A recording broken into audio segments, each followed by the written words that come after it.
ध्वनि क्या है उसको हम समझ लेते हैं। तो आइए पहले देखते हैं ध्वनि की परिभाषा क्या है।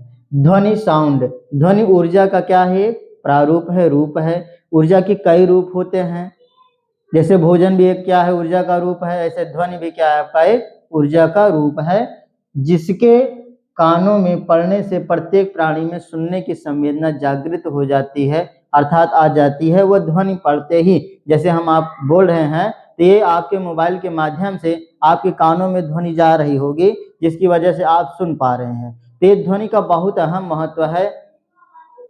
देखिए, ध्वनि का अध्ययन जो हम करते हैं उसे ध्वनि या इंग्लिश में एक्वेस्टिक कहा जाता है। ध्वनि के अध्ययन करने वाले या ध्वनि का अध्ययन इसमें किया जाता है। किसी वस्तु में ध्वनि कंपन द्वारा उत्पन्न होता है। किसी वस्तु में यदि ध्वनि उत्पन्न हो रहा है तो ये किसके द्वारा उत्पन्न होता है, कंपन के द्वारा उत्पन्न होता है। जब तक कंपन नहीं होगी या वाइब्रेशन नहीं होगा तो ध्वनि उत्पन्न नहीं हो पाएगी।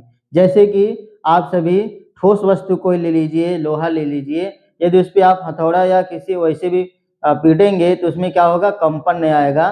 तो कंपन आने से उसके जो ध्वनि होती है, तरंगे होती है, एक जगह दूसरी जगह तक जाती हैं, वो क्या होती हैं, आपके कंपन होते हैं। और जहां आप चोट पहुंचाएंगे उसको, लोहे को या फिर स्टील को, किसी भी ठोस धातु को, तो आप देखेंगे कि उसके इर्द गिर्द जो होती है वही क्या होती है, आपकी कंपन इर्द गिर्द होती है, आगे पीछे चलती है, गति करती है। तो अब गति की बात आए तो गति कैसे करती है। समुद्र में ध्वनि की गति लगभग 1531 मीटर पर सेकंड। कहने का मतलब है कि समुद्र में जो ध्वनि की चाल होती है, गति होती है, वो लगभग 1 सेकंड में 1531 मीटर चला जाएगा, अर्थात 1.5 किलोमीटर की दूरी वो तय कर सकता है 1 सेकंड में समुद्र में। वहीं जबकि आप यदि ठोस में देखेंगे तो 5000 से लेकर के 6000 मीटर प्रति सेकंड की स्पीड से चलता है। इसीलिए कहा जाता है कि ध्वनि की स्पीड जो होती है सबसे ज्यादा ठोस में होती है। 5000 मीटर अर्थात 5 किलोमीटर 1 सेकंड में जा सकता है। आगे देखेंगे द्रव में आपका है 1482 मीटर प्रति सेकंड।